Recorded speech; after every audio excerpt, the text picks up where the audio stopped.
নমস্কার বন্ধুরা, আপনারা দেখছেন কুকিং হাউস অফ অনিমা। আজকে দেখো আমি প্রথমে চালের গুঁড়ো নিয়ে নিচ্ছি কিছুটা। আমাদের যা প্রয়োজন হবে সেই অনুপাতে আমি চালের গুঁড়ো নিয়ে নিলাম।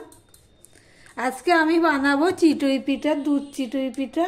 এবারে এখানে আমি নুন দিয়ে দিলাম। একদম খুব সহজভাবে বানাবো, স্কিপ করো না। একটু নুন দিয়ে দিয়েছি। এবার আমি এখানে দেখো উষ্ণ গরম জল নিয়েছি, হালকা গরম জল নিয়েছি অল্প অল্প দিয়ে আমি একটা ব্যাটার রেডি করে নেব। দেখো পুরো এইভাবে আমি মেখে নিচ্ছি। এখানে কোনো বেকিং সোডা না, বেকিং পাউডার না, তা সত্ত্বেও দেখবা পিঠেগুলো খুব দারুণ হবে। কেননা এটা আমি করেছি এর আগে, এইভাবে একই পদ্ধতিতে করেছি।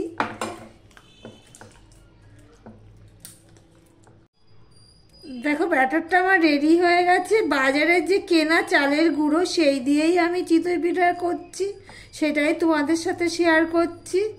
এ দেখো ব্যাটারটা ঠিক এরকম করেছি, এরকমই হবে।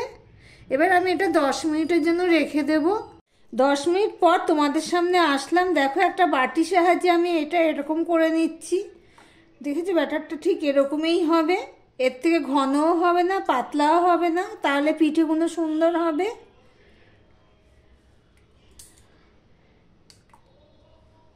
বন্ধুরা গ্যাসটা অন করে একটা লোহার কড়াই বসিয়ে দিয়েছি। গ্যাসটা মিডিয়াম টু হাইতে দিয়ে আমি কড়াইটা ভালো করে গরম করে নিয়েছি। লোহার কড়াই তো সেই জন্য আর পুরো হাইতে দিনে আমি 1 ফোঁটা সাদা তেল দিয়ে দিলাম।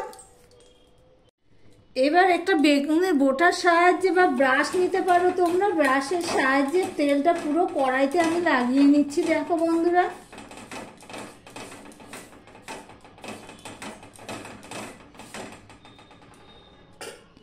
এবারে যে ব্যাটারটা আমি করে রেখেছি, আবার ধোঁয়া উঠছে কড়াই থেকে। এবার আমি বাটির সাহায্যে যতবার আমি 1 বাটি এরকম দিয়ে দিলাম। 1 বাটি না, হাফ বাটি থেকে একটু বেশি দিয়ে দিলাম, দিয়ে আমি ঢাকা দিয়ে দেব।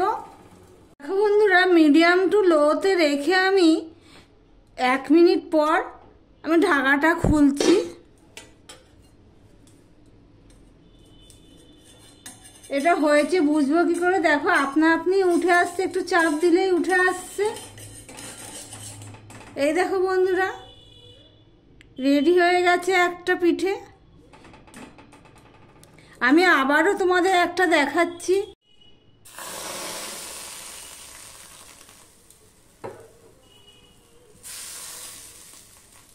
আবারও ঢেকে রাখলাম, 1 মিনিটের জন্য ওয়েট করব। 1 মিনিট ঢাকা দিয়ে রেখে দিয়েছিলাম মিডিয়াম টু লো হিটে। দেখো বন্ধু আবারও আমার একটা হয়ে গেছে। দেখছো সহজেই কেমন উঠে যাচ্ছে। এইভাবে সমস্ত পিঠেগুলো করে দেখো, সমস্ত পিঠেগুলো আমি এইভাবে করে নিয়েছি। বেশি হয়নি, 7-8টা মতো হয়েছে। তোমরা চাইলে চালের গুঁড়োর পরিমাণটা একটু বেশি বাড়িয়ে দিয়ে করতে পারো। এবারে আমি একটা কড়াইতে দুধ জাল দিতে বসিয়ে দিয়েছি, দেখতেই পাচ্ছ।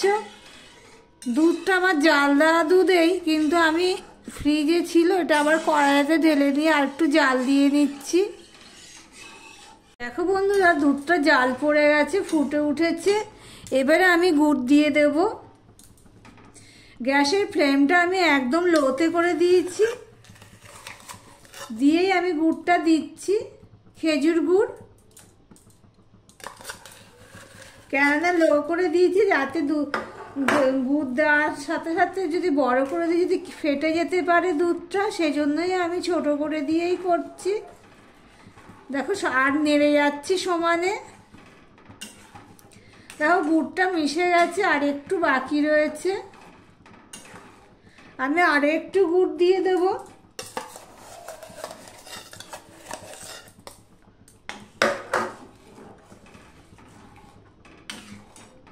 দেখো গুড়টা সম্পূর্ণ মিশে গেছে দুধের সাথে। এবারে যে পিঠেগুলো করে রেখেছি সেগুলো আমি এক এক করে দিয়ে দেব। খুবই নরম হয়েছে, এই দেখো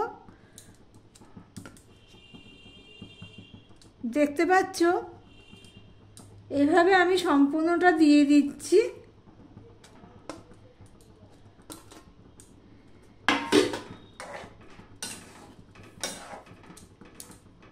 ঢাকা দিয়ে 3 থেকে 4 মিনিট আমি রেখে দিয়েছিলাম।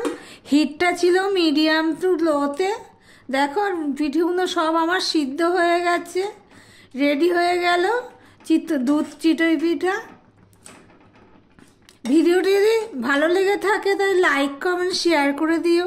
যারা নতুন বন্ধু তাদেরকে বলবো চ্যানেলটি সাবস্ক্রাইব করে পাশে থাকার জন্য। আমি গ্যাসটা অফ করে দিলাম। ভিডিওটা আজকের মতন এখানেই শেষ করলাম।